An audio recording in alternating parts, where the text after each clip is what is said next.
I mean, Trump really interesting. is one of the most effective politicians, whatever you think of the policy and him as a person, just as a politician, just understanding that always lean in to being more who you are.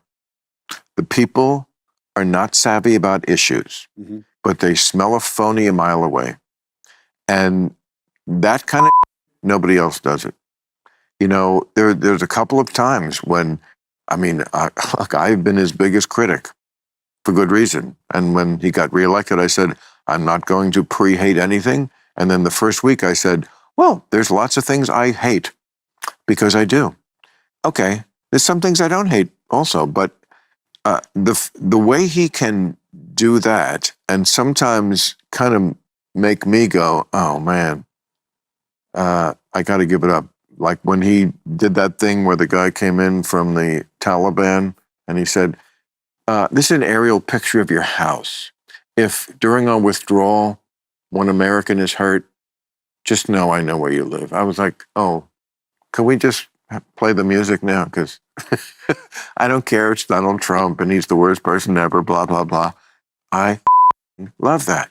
Liberals are freaking out as Bill Maher continues to publicly praise Donald Trump. Now, Democrats are suffering as even mainstream media is exposing them about the cover-up of Joe Biden's mental wellness. And Social Security just sent out millions of letters that state that some of you could lose out on your benefits. Now, we got a lot to go through today, guys, so let's go ahead and jump straight into the story with Bill Maher. So Bill Maher, he's not a fan of President Trump. They've been going at this for years now, although that back and forth may actually come to a stop, as you guys all know that Bill Maher had dinner with the president just recently, right? So this is a dinner that reports are saying actually went pretty well for both of them. This dinner between Bill Maher and President Trump was orchestrated by Kid Rock, a guy who's an avid fan of the president and someone who is willing to call out Bill Maher to his face in his own podcast. Watch. We have to talk to each other. We can be friends. Oh. And you can know somebody is a Trumper or whatever. I keep saying it. I've heard you say it a million times. You can hate him. You can't hate everybody who likes him. Exactly. Like, I will never understand why you like this whiny little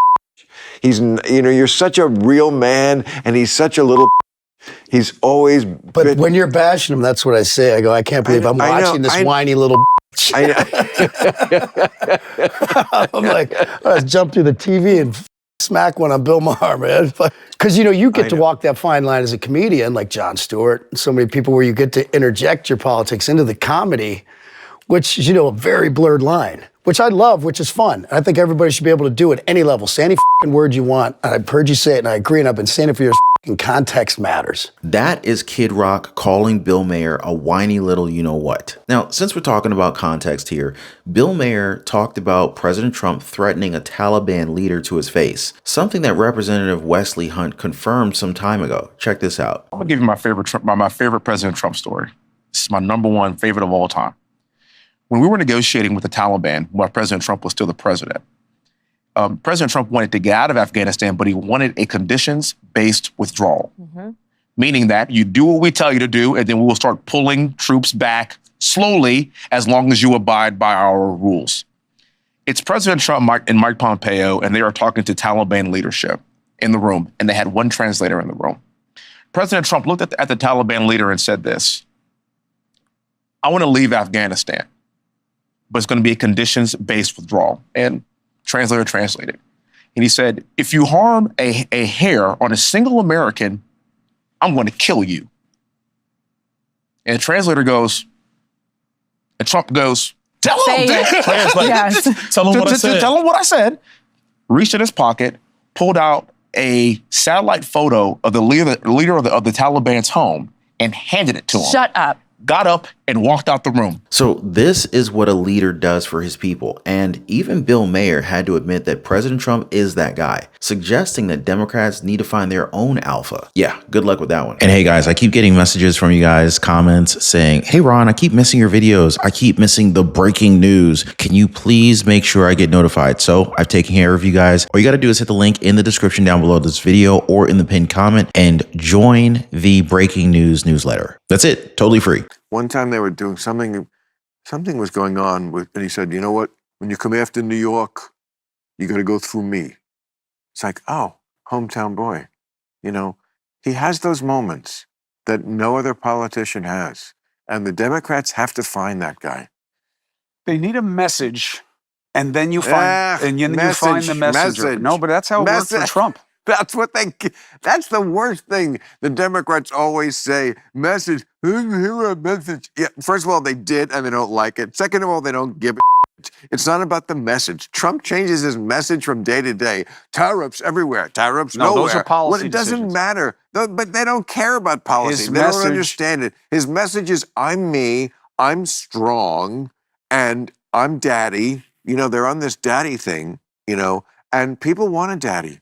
You know, Tucker Carlson, that whole thing, you've heard that thing about daddy came home and you need a spanking. And I'm like, this is getting a little weird, Mrs. Robinson. You know, daddy, but you know what?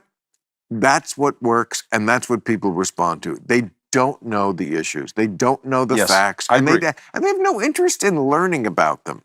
They're like an animal. They're instinctive. Like, I smell fear or I smell alpha. And they smell alpha.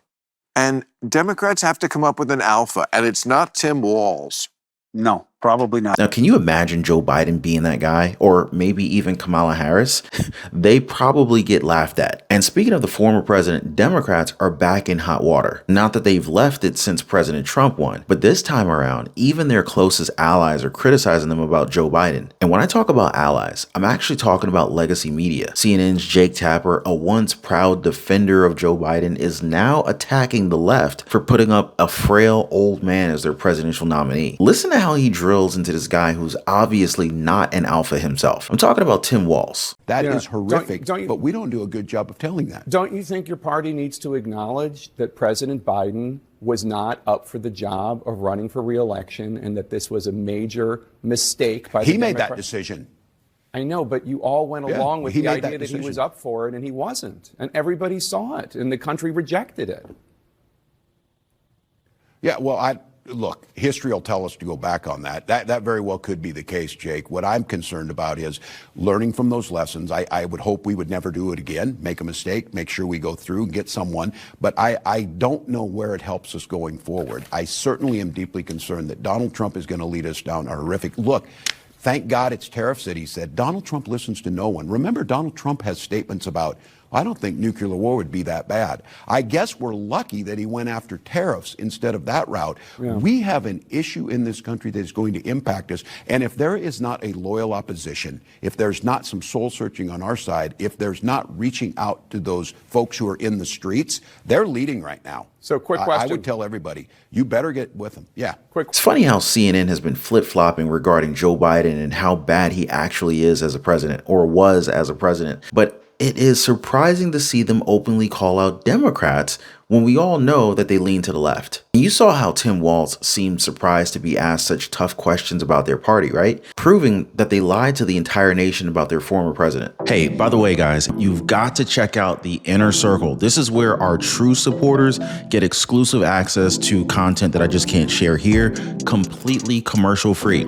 It's also the best way to keep this channel going strong. So if you want to be a part of something special, join us over there. Links in the description or in the pinned comment down below. Now, I want to pivot here to Social Security. There's a lot of fear that's going on with it and Doge. And from what I've researched, there's not much to worry about, actually, unless you're one of the millions of people that received a letter from them recently. Now, if you have it somewhere in your house, this letter, now would be a good time to open up that letter. The reason is because this particular letter is related to overpayments, which means that you might possibly owe them money. Now, there are a couple of reasons as to why an overpayment happens. It's possible that changes in monthly income was possibly not reported to the SSA, or even errors in benefit calculation. At the end of March, the SSA has been stricter when it comes to overpayments and how they're collecting the money back. So this means that if you have been overpaid, it's possible that your future benefits will be withheld until the overpayment's cleared. But hear me out here, guys. I don't want you to panic. There are options to get through this. In fact, you can file an appeal if you think that they've made a mistake in sending you this letter. And you can do this is online on the SSA website. You can also opt to pay back the amount in smaller monthly payments, or if the overpayment is $1,000 or less, there is a chance that you can just have them completely waive it. And the same option could be taken if you're in a situation where you have no means of paying the money back. But of course, all of that will be under the judgment of the SSA. Now, many people are not happy with this given the fact that, these are mistakes that mostly lies with SSA, not with the American people. In other words, a lot of these issues that people are having to deal with, the SSA made these mistakes, but Social Security recipients are having to deal with the problem. It's really not fair, right? Do you guys agree that the SSA should face some sort of penalty for making these mistakes? Let me know, guys. Just drop a quick yes or no. Now, I also want to link you to a recent live stream of mine. Now, I talked about the leftist judges that continue to put up walls to limit what the president can do, with Democrats running out of words as to why this is actually happening. You got to check that one out. Anyway, appreciate you guys hitting the like button. Thank you so much for subscribing to the channel. We'll see you guys next time.